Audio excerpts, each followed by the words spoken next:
Neura Robotics, a German cognitive robot maker, has raised $55 million for R&D and to expand its business in Asia and the US. The funding will also help increase the firm's manufacturing capabilities, as it anticipates an order book worth $450 million over the next 5 years.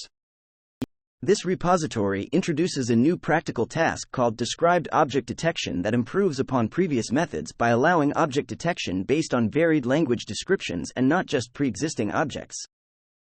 Scale's LLM engine package allows users to fine-tune open-source large language models for improved performance on domain-specific use cases. One of the models users can fine-tune is Llama 2, which came as a result of a partnership with Meta. ICML is one of the top machine learning AI conferences.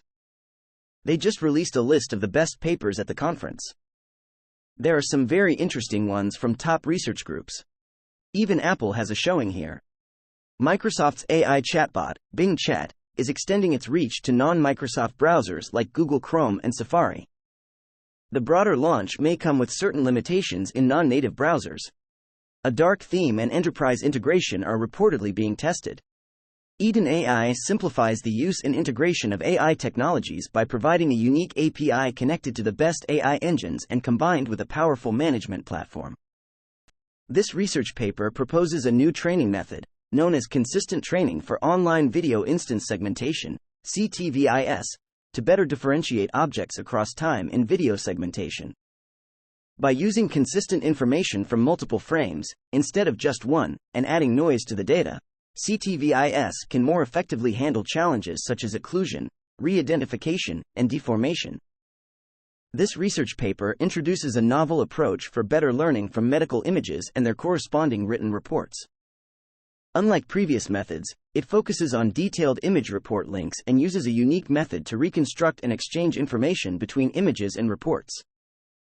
This repository introduces TF-Icon, a new approach that uses text to guide the seamless integration of objects into different images without the need for extra training or tweaking of the models. The unique aspect of this method is the use of an exceptional prompt, which enables accurate creation of base images from real ones, outperforming other methods across various image databases. PR Agent is an open-source tool that assists developers in streamlining pull request creation and review. It automatically analyzes the PR and provides several types of functions, including auto description, PR review, Q&A, code suggestion, and more. Cohere has announced Coral, a comprehensive generative AI enterprise knowledge assistant that leverages internal company data in a secure environment to provide tailored analysis, summary, and text generation services for enterprises. The impact of U.S. tech innovation has been decelerating for the past half-century, but the root causes are rarely discussed. This essay outlines the recent history of technological stasis, proposes potential explanations for why it's happening, and analyzes whether AI will save us from this chronic stagnation. CEO Daniel Ek teased a few ways Spotify could introduce additional AI-powered functionality during the company's second quarter earnings call this morning. Ek touched on how AI could be used to create more personalized experiences, summarize podcasts, and generate ads. The easiest way to build a website. Describe your business and get everything you need, from landing pages to automated organic lead generation.